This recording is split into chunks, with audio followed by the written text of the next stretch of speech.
While we're all highly anticipating the arrival of Cyberpunk 2077, there is another title you should look out for, set in the cyberpunk world by Anshur Studio called Gamedec. Gamedec sets to follow the classic RPG structure, focusing on player choice in an adaptive isometric RPG. In this game, the player will solve crimes in virtual worlds, according to the trailer. The newly released trailer shows some of the player decisions which can have violent endings. Gamedec will also adapt to your choices, and you will be the judge of what is right and wrong, letting you approach situations from different perspectives. There is no one solution. Gamedec is set to release in 2020 on Steam.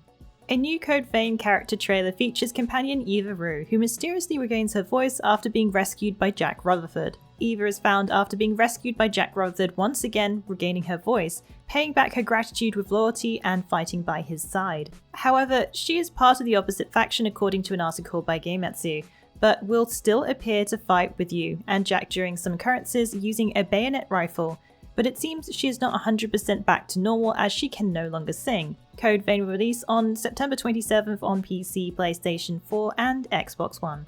Reaching quite the milestone, Sekiro Shadows Die Twice has shipped more than 3.8 million units this June. This was shared in a financial report from Kodakawa Corporation. Sekiro didn't follow the usual Souls recipe, introducing some brand new mechanics such as posture, death blow, the prosthetic arm, and resurrection. While the title did keep some From Software's trademark features such as its challenging combat and memorable bosses. Sekiro Shadows Die Twice released earlier this year on March 22nd on PlayStation 4, Xbox One, and PC. 2 special editions have been announced for THQ Nordic's upcoming action RPG, Biomutant. The Kung Fu-inspired action RPG, which was announced to release summer 2019, has yet to see its release date, being delayed from its original 2018 release year. There has been some rumours of its release date but no confirmed date as of yet, but they have confirmed that Biomutant will be at Gamescom 2019. The Biomutant Atomic Edition will set you back $400, which includes a copy of the game, a steelbook, a diorama featuring main characters, a t-shirt, mousepad, fabric artwork, and soundtrack. This all comes in a premium box decorated with the forest environment of Biomutant, with characters battling it out. The Biomutant Collector's Edition is available for pre-order for $120 for consoles and $110 for PC. This includes a copy of Biomutant, a character figurine, fabric artwork, soundtrack, and a premium box to keep your collectibles.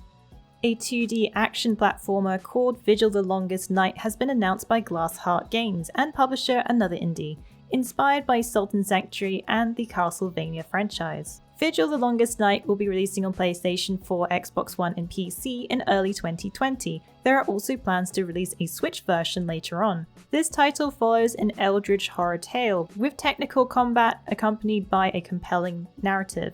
The story follows Layla on her quest to defend her hometown against the infiltrating evil that has cropped up in the countryside. Explore the world that combines dreams and reality accompanied by a sanity meter.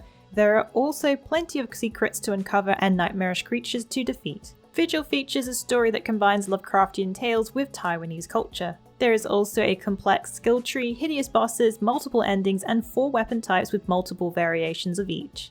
Vigil the Longest Night will be releasing on PlayStation 4, Xbox One, and PC in early 2020. Switch will launch later.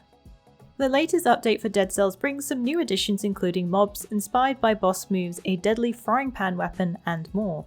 The 14th update, titled Who's the Boss, brings mobs that mimic different boss moves to help prepare players for upcoming fights, adding a bit of training preparation before the real deal. Further additions including weapons that are influenced by iconic bosses, giving players a taste of revenge by letting them adopt boss skills. But that's not all. Now players can pick up a long-awaited frying pan to whack enemies about with, because who doesn't enjoy a good game with frying pan action? The item was requested following the animated trailer the developer previously released. Dead Cells is available to play on PlayStation 4, Xbox One, PC, and Nintendo Switch.